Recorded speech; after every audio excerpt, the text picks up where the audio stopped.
3 evidence-based reasons we don't use PECS. PECS stands for Picture Exchange Communication System and is often used to teach young autistic children to communicate. It's based in behaviorism and uses ABA principles. PECS teaches children to hand over a picture of an item in order to receive the item.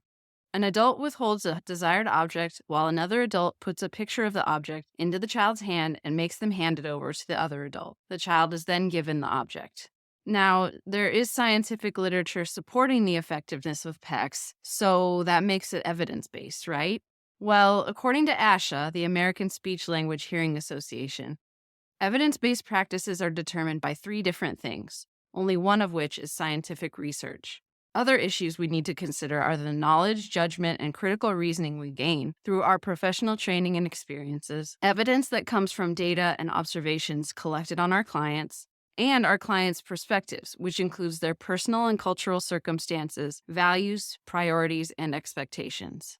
When it comes to client perspectives, the message we are hearing from autistic adults is that ABA practices are harmful and traumatizing. Whether or not these practices do what they aim to do is beyond the point. We cannot align ourselves with practices that are psychologically damaging and harmful. So here are the 3 main evidence-based reasons we don't use PECS. First, PECS is compliance-based. Its aim is to teach compliance, not communication. PECS teaches a child to give someone a picture in exchange for a desired object. This begs the question, how do people who use PECS choose a motivating object?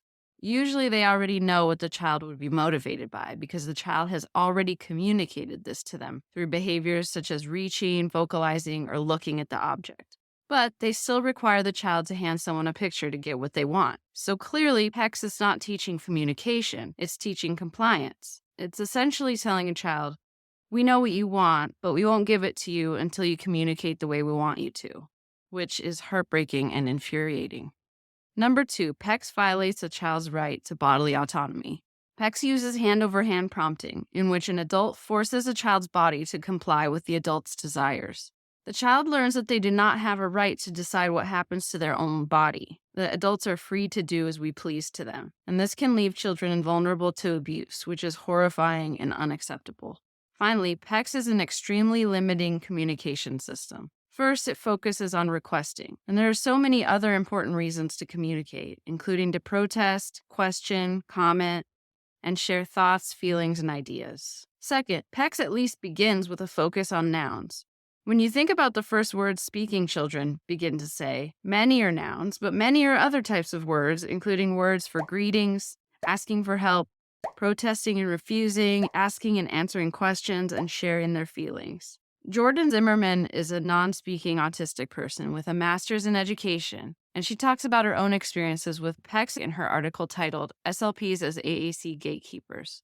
Jordan was denied access to effective augmentative communication until she was 18 years old, and she writes, PECS is a requesting system, not a communication system. There is serious harm in limiting someone's communication to a few picture cards, in that the student is only allowed to communicate the few words that have been pre-selected by another person. When we limit or control someone's communication, we are deciding their worth and assigning them value. We hope you've gotten something out of this video. For more reasons we don't use PECS, check out our blog posts, and stay tuned for more information in the future about what we use instead of PECS. In the meantime, check out our free core flipbook for young children. It's routines-based, geared toward Gestalt language processors, and includes self-advocacy language.